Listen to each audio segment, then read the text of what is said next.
thank you to you and to the events team at the Chamber of Commerce for getting us together this morning. Anybody that's organised an event in the old days or in the new days here on Zoom will know that these things don't just happen. Lots of things happen behind the screens to make it happen. So thank you very much for you for doing that. And a very warm welcome, everybody, to our charity forum this morning. We apologize for being a couple of minutes late, but we were just waiting to get everybody assembled in the room, so to speak. And we are all present and correct now, so we'll be able to go ahead. And what we're going to be doing this morning, let me give you just a couple of housekeeping rules, if you like. I don't need to tell you where the loos are because we don't have that problem nowadays with these events, do we? And there's not going to be any fire drills to tell you about either. But what I will say is we are recording. So you will be able to watch this back on our YouTube channel, the Chamber of Commerce YouTube channel. And you'll notice that you are all on mute at the moment. And the reason that we do that is it just tries to avoid just that postman knocking at the door, or in my case, the dog going mad as somebody tries to deliver something to the house.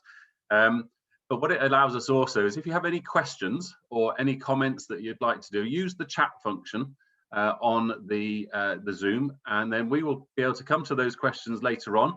Alternatively, we'll be able to take them offline and answer them afterwards. Or it might be that you just want to put some details on there so that people know what's happening with you. We're going to go into some breakout rooms. You may well have done some of these on Zoom before. It's the good old Cilla Black syndrome of saying who you are and where you come from. And so everybody gets to meet each other at some stage. And I know Yaz will probably be in the process of allocating those for us at the moment. But my name is Robert Elliott, and I'm the Director of Business Development and Engagement at the Chamber of Commerce. And I came on board with the Chamber 3 months ago, as a matter of fact, although that time seems to have flown. But I've been involved with Hereford and Worcestershire for a number of years with the business that I was involved in hospitality. And so I did a lot of work with some of the charities in the area and found that extremely rewarding. So when I was given the opportunity to come along this morning, I jumped at it. And the Chamber has 1,400 members, and that's across both counties. And we also have our local partners that we work with. And what does that mean? It means that we actually do have a place in the community. And I think we have a responsibility to try and support, to engage people, and to help people, to help others. And I think that's the most important message as far as we're concerned. We understand it's been an extremely tough year. Tough in terms of being able to deliver services, but also, of course, to be able to fundraise. And that's where the engagement part comes into my role, because that's where I want to bring us all together and to try and help what we can all do and all achieve together and make a difference. Now, Yaz will be testing me, and she'll know I won't be doing my job properly, of course, if I don't use the development part of my role as well, which is to highlight to you that our awards are now up and running. We are having a fantastic award ceremony in September, but the one particular award that I'd like to bring your attention to is the fact that we have one which is commitment to the community. And it may well be that if you go onto the website and look at our awards section, you might be able to see yourselves thinking, do you know what, it's worth actually having a go at that. Maybe we could achieve something. And just recognizing people and recognizing some of those efforts is fantastic. And equally, the membership department would never let me on another Zoom call if I didn't remind you all that you can actually enjoy all the benefits of Chamber membership with a special charity membership that we have. And that is actually as little as £16 a month for our membership to the Chamber of Commerce. And it may well give you some access to some of the businesses, some of the organisations that you would like to work for. So that was really just a bit of an introduction for me to give you that feel of commitment to what we're all trying to achieve together, but also how the Chamber feel very much part of that. So thank you for joining us. And as I say, Yaz, thank you for getting us all together. And I think we're going to be dispatched off into our first networking room any moment now. We're going to hear from Nicky, which is fantastic, from Yeleni Support. Now, I went onto their website just to get a little bit of a feel for what this was all about. And I'm not going to steal any thunder, except to say that there seems to be so many opportunities to help your fitness, whether in mind or in body. And if you don't want to do that, you can just have a coffee and a chat, which I thought was fantastic. And then there was some lovely stories about how people have been able to do fundraising and also some of the befriending support. So just a great charity, and one that I'm really looking forward to hearing from, and the number of speakers who Nicky will introduce as we go along. But Nicky, over to you, and looking forward to it. Thank you very much. Thanks very much, Robert. I've left my screen as sort of like gallery view because I think it's really hard talking to yourself in that way. And I wrote myself some notes, and I did them in my usual writing and then stuck them on my screen. I thought it'd be so clever, and then I can't read them. So, so they're down here. So if I keep looking down, it's because I'm just trying to remind myself of what I wanted to say and not leave anything out. So you've all heard who we are and what we do through the little breakout groups, although I didn't meet everybody, so I will just say that very quickly. We're called Yeleni Therapy and Support for short. Our long name is Complementary Health Centre and Cancer Charity, which kind of says what it does on the tin. And we offer a free programme of ongoing support and complementary therapies to anyone with any form of cancer. And it is primarily Herefordshire, but if people from surrounding counties can make it into the centre, then we wouldn't turn anybody away. So if they're in Monmouthshire, Gloucestershire, anywhere like that, because some of them do travel in to come and have treatment in Hereford hospitals, so we're there for them as well. We also offer 4 free sessions to the main carer of the person who has the cancer, because they're often the companion to appointments and taking them around. They might share the home with them, and it's quite a tough place to be, being the carer as well. So we wanted to be able to support those people at the same time. But we're open for the general public as well. So there are about 20 therapies that we offer. So if you come in and have you know, a nice massage or reflexology or whatever it is that you might need to support your own health and well-being, a percentage of the money that you pay then goes to support someone with cancer. So for us, that feels like a double feel-good factor. You're helping yourself stay well or feel better, and you will help someone else at the same time. We also do workplace support, and my colleague Beth is going to be talking to you about that in a little while, so I'll just leave that there. And we also have online support, which is forming part of the talk, so I will leave that for now. So March the 23rd, found myself sitting in my front room looking out at the garden thinking, what on earth are we going to do now? Because literally overnight, all of our services had to stop because we are a face-to-face therapy centre. We put our hands on people, we look at them and talk to them. So none of our services were then appropriate, and in fact became illegal under the government guidelines. We just weren't allowed to operate at all. And we also lost our funding overnight. So all sources of monetary income just disappeared. But the main concern for me was what was going to happen for cancer patients, because not only were they left high and dry by our support not being available to them, but they were also being told that they had to shield. So they had to stay even more secluded than some of the rest of us. And I thought, what an isolating and lonely experience that was going to be for these people. So cogs started whirling, and I remember hearing or seeing something about Joe Wicks doing his online thing through this thing called Zoom. I hadn't got a clue what Zoom was, but that made me think, oh, hang on a minute, maybe there are some things that we could do. And it is about trying to support people's mental, emotional, and physical health. And I have an amazing team of therapists who have more than one string to their bow. And I also know some other people in the various areas of Herefordshire community that I thought could participate. And so we started to create a well-being service that offered a variety of experiences, Monday to Friday. There's at least 2 to 3 different things that you could do. So they were done at different times, so that pretty much anybody could tap into these things and experience that half-hour session. And we decided to do it all completely free. Now, my main thought was about supporting cancer patients. So our experiences were aimed at with the idea that this would be somebody who's possibly not feeling terribly well. So we weren't going down the Joe Wicks route. We were going to offer all of our physical activities from a seated position.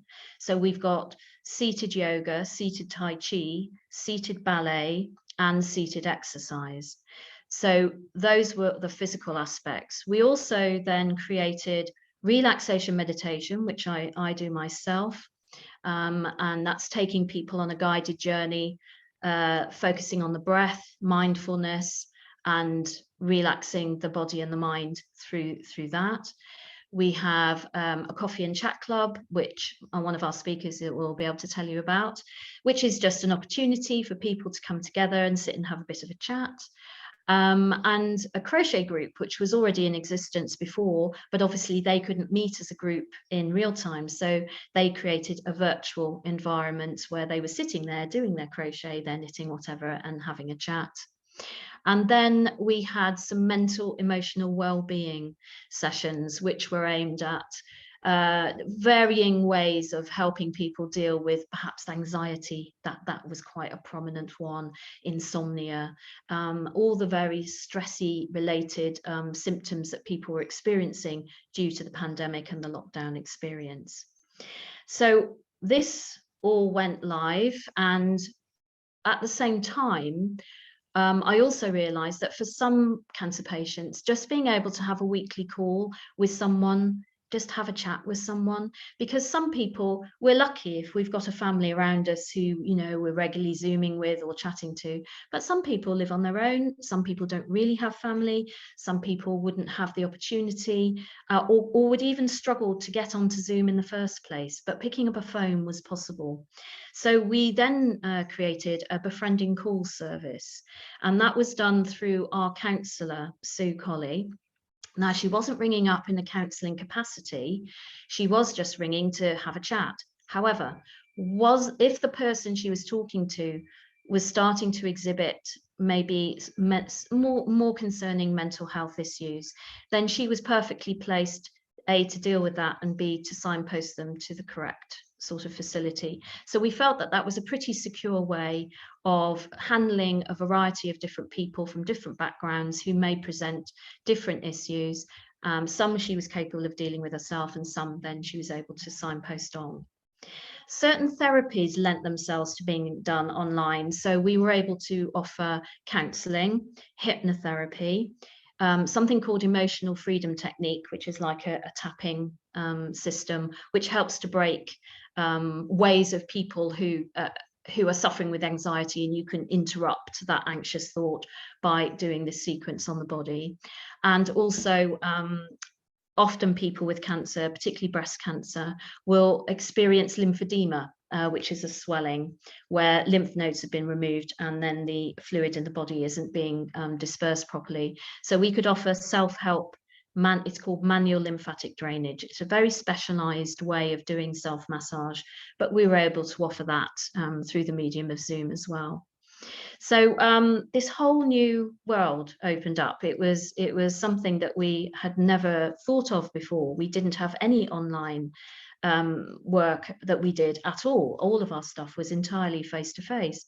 And so it was a revelation, really, to realize that you could reach out to people within the safety of their own homes and still offer them a degree of support, which we decided was going to be entirely free.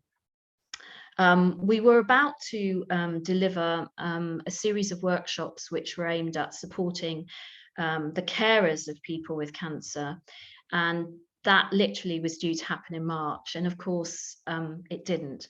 This was National Lottery funded. It's a funding scheme that's meant to last for 3 years.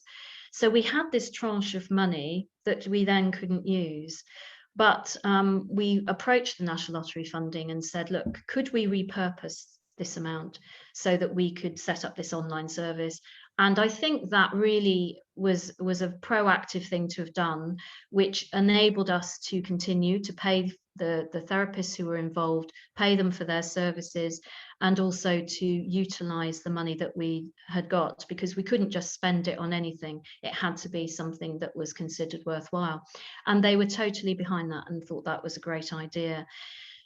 We then started getting phone calls from social prescribers. So these are people attached to GP surgeries who are tasked with helping people find the support they need that doesn't need a medical intervention of a GP. And what the social prescriber asked me was, could you help this 84-year-old lady who's very lonely, sitting in her home, and she doesn't have anyone to talk to? And it just made me think, well, why don't we open this up to everyone? Because we're all going through this. So that's what we did. And so the social prescribing, that spread like wildfire. So I said to the social, send it round to your colleagues. So then we started getting more and more referrals. So I was the only person who didn't get furloughed. I haven't had a holiday since March last year. So I was working from home to begin with, but then home for me is relaxation, so it's hard to be motivated, I find. And seeing my partner out in the garden in the glorious sunshine, it was like, no, this isn't working. So I used to come down to the centre and sit here in splendid isolation, but it felt like I was at work. And started getting all these referrals from all over the place. And because what we were offering was either through the phone or through the medium of Zoom, it meant that anybody could access it. So if it was Worcester or wherever it happened to be, it didn't really matter. And one of the ladies who happens to do the seated Tai Chi lives in Portugal. So it really started to become quite a wide-reaching thing. And so that sort of led, also we were getting calls from the other healthcare facilities who were saying that they had men who were suffering, who were on their own. They didn't have a family network. Not to be discriminatory, but I think sometimes women are better at vocalizing and talking about their feelings and would pick up the phone and have a chat. But there were these men that were finding it really hard to do that, more in the older age range, I'd have to say. And so we added an additional course on a wellbeing session called Mental Fitness for Men. And that's been very well received as well. So where our yoga teacher, who is a man, was able to talk to people along those lines, and that's been very well received. So a year on, we've delivered 765 sessions, which has reached about 1,000 people. The befriending calls, over 377 people have been supported in this way.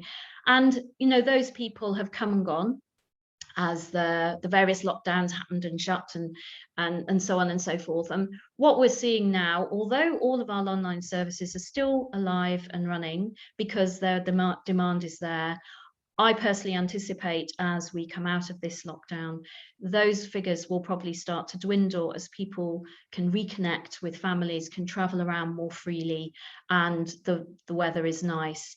So probably what will happen, we're aiming to continue until the end of May with this online facility, and then look at suspending it over the summer and then bring it back again though in the winter, which we would never have done. So that for us has been a growth thing. It definitely raised our profile within the local community, and it is something that has actually been very positive for us, which is an amazing thing to say, having gone through a pandemic. The second thought was about the financial aspect. How were we going to survive? As a charity, you are expected to have reserves. So we have 6 months reserves. So the initial panic wasn't as acute as it might have been for other businesses who perhaps don't have that buffer.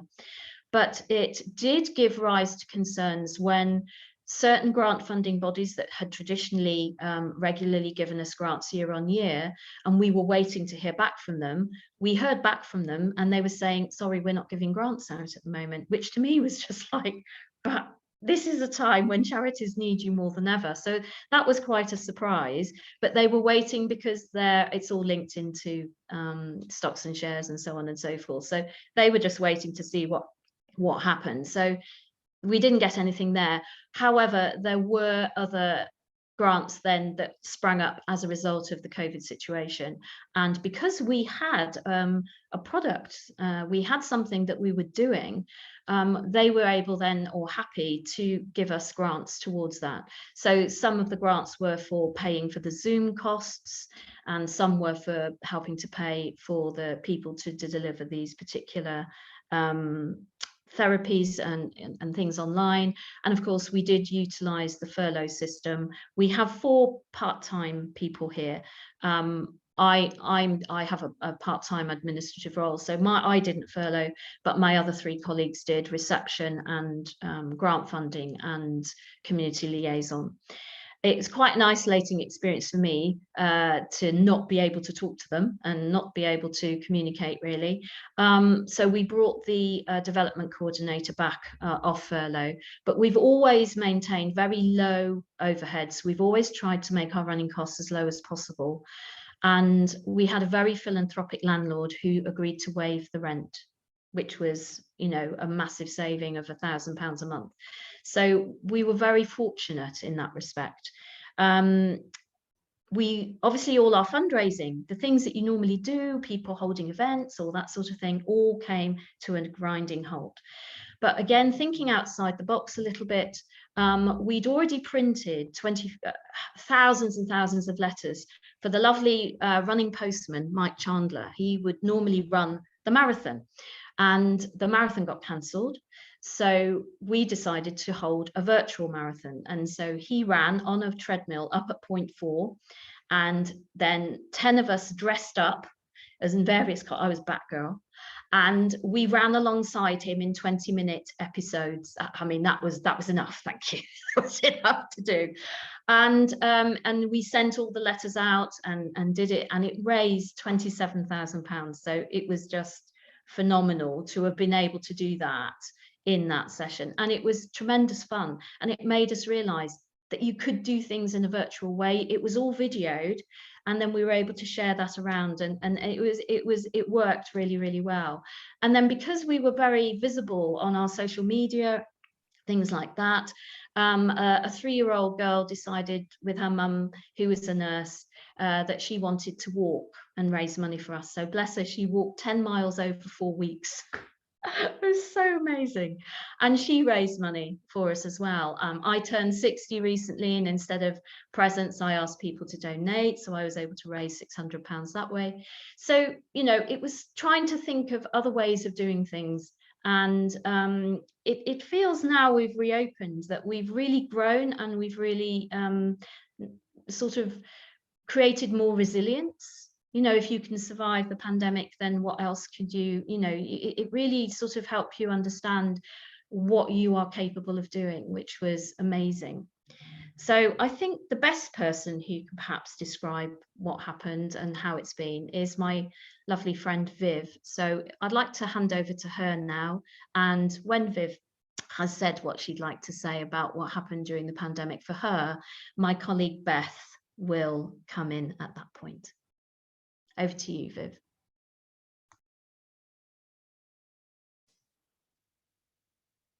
Right, I think I've got myself unmuted. Hello, everybody. Just a brief summary about myself. I have myeloma, which is bone marrow cancer. I had extensive treatment and a stem cell transplant in 2017.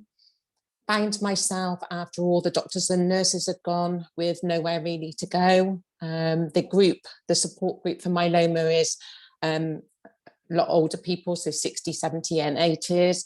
And so I thought, right, I'm just going to, I think I was directed by Alison, but I popped over to see Nicky. I knew of her beforehand, and was welcomed with a great big hug and a smile and 9 complimentary free therapies. So I thought, oh yes, I'll take up this offer, and really enjoyed that. And then it came to the pandemic, and I wasn't quite sure what I was going to do because I was in isolation. I couldn't go anywhere because of the blood cancer. I wasn't quite sure what I was going to do. And then Nicky contacted me and said that she was going to be doing these therapies by Zoom. Was I interested? Well, yes, I think I quite like that. She put a list up on her Facebook, and I joined in with them. And what it did is it gave me a routine. So it gave me a reason to get up in the morning. I would join in Nicky's Reiki at 10 o'clock in the morning. I joined in with the yoga, keep fit, the coffee and chat afternoon, the meditation on a Thursday. And it gave me just a focus and something to do, but also to have interaction with people, because the only way I could see anybody was through the window. I'm a single parent, my children were at home, or my adult children, but they were having to strictly social distance from me. And yeah, Yeleni has been just a lifesaver for me, that I've been able to have something to do every day. The therapies have kept my anxiety levels down low. Keep fit has kept me fit, so I've managed to lose a stone in weight. It's been great to be with Nicky, chatting to Nicky and having that friend there. And yeah, I don't know where I'd be today if it wasn't for Yeleni, I've got to say. It's been my lifesaver. I'm on a motorbike forum. I used to ride a motorbike, so I popped up the Yeleni list of things to do because of the men. There was some men struggling, and pointed that out to them, and we put that as a sticky at the top of the group so that if any of the men wanted to access any of those, they could.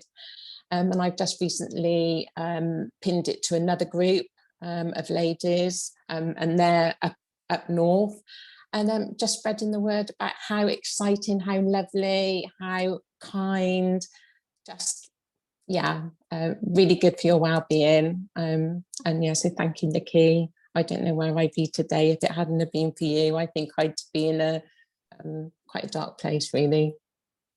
Thank you, Viv. Thank you. That's lovely. Thanks ever so much for that. Over to you, Beth. Thank you, Viv. Do you know, I think anyone who knows me will now know why I believe so passionately in Yeleni, actually. I don't think I need to say much more, but I'm going to cut down actually what I'm going to say, because I want to hand over to Ollie, because there's key things for me actually out of all of this and moving forward is, you know, how can we recover from COVID and become stronger? And for me, it's all about mutual relationships, collaboration, support, and those are the key things I think that will get us back on track. And you know, we can play a valuable part in that actually, because we have something really unique to offer workplaces and other charities and so on. So as Nicky said, perfect signposting opportunity. We're also helping organisations to deliver their health and wellbeing strategy, which obviously, given the situation, you know, is top of the agenda, isn't it? So Enlight and Echo have recently signed up with us, or not signed on as such, not a contract, but you know, they're committing to Yeleni supporting their health and wellbeing strategy, and we have things in place that we will be able to offer. What I'm going to do is, looking at the time, we're going to put those in a separate document, which Yasmin has very kindly said that she will share. So I won't go through all of the things that we can offer, but you know, we can tailor anything to what an organisation needs, which is what we're going to be doing with Enlight and Echo and so on. And as an example of other things that we've been doing, Mike, who is one of our therapists, he was at a Zoom meeting with Hereford Cathedral last Friday because they were struggling with different aspects, and he did online wellbeing sessions with them. And so, you know, the wellbeing sessions are something that can continue and can be really helpful for someone who's off sick or, you know, working from home, loneliness and isolation. being covered and so on. So in terms of that mutual relationship, another couple of good examples are RRA Architects include us in their newsletters, which is really helpful. Catherine Harriet have chosen us as their Charity of the Year. Fluid Master, we're so grateful that we supported one of their employees via the virtual wellbeing sessions that they gave a donation. So really, really helpful.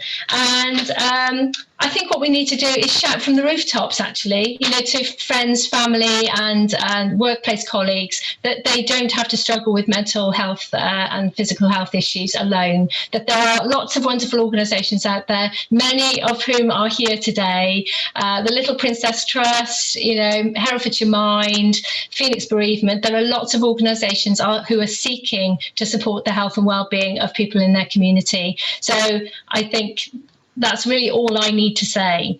I'm going to hand over to Ollie, actually, because again, this is an idea of collaborative working, which I think will move charities, not-for-profit organisations, and any organisation, actually. I think it'll help us be stronger in the future. So, Ollie, can I just quickly hand over to you, please? Yeah, absolutely. My job here at the Courtyard is working with all of our corporate supporters. And one of the things that we offer is a corporate membership scheme, which entitles businesses to discounts, complimentary tickets, things like that, but also their employees as well. So Beth came to me and said, is there something we can do about working together that will benefit the service users of Yeleni, but also support what we do in our work in the community, with the idea of giving Yeleni a membership, a corporate membership. But one of the kind of things that we spoke about was, how would it look publicly for Yeleni, who's a charity, to purchase a membership through us, even though it's not a huge amount of money. But on the face of it, you might get people who might say, well, they're a charity themselves. How can they justify paying that money? So Beth's husband, Simon, is the stonemason at the cathedral in Hereford, and he runs his own business. So he's come through and said, well, what if I buy the membership through my business and then gift it to Yeleni? So gift it to the charity. And actually, for us, that makes no difference. Whoever pays for it sort of thing. But moving forwards, is that potentially another way that businesses can support charities, not so much in terms of giving that charity the money, but allowing them access to things like our corporate scheme, so that their service users can benefit from it a bit more. So we're going to do some press around it. There's a really good sort of angle, and obviously we can work with Yeleni, because why not? And as Beth says, it's all about sort of working collaboratively going forwards, and it should benefit everyone, really. Thank you, Ollie. Yes, so thank you for listening. I can see that there may be some questions, actually. So we'll finish now, but Yasmin will send out some information about all the package that we can offer to support health and wellbeing in the workplace, and any friends, family, work colleagues, and so on who may need a bit of a helping hand. So yes, here's to mutual relationships and collaborative working moving forward. Thank you very much, everyone. Thank you.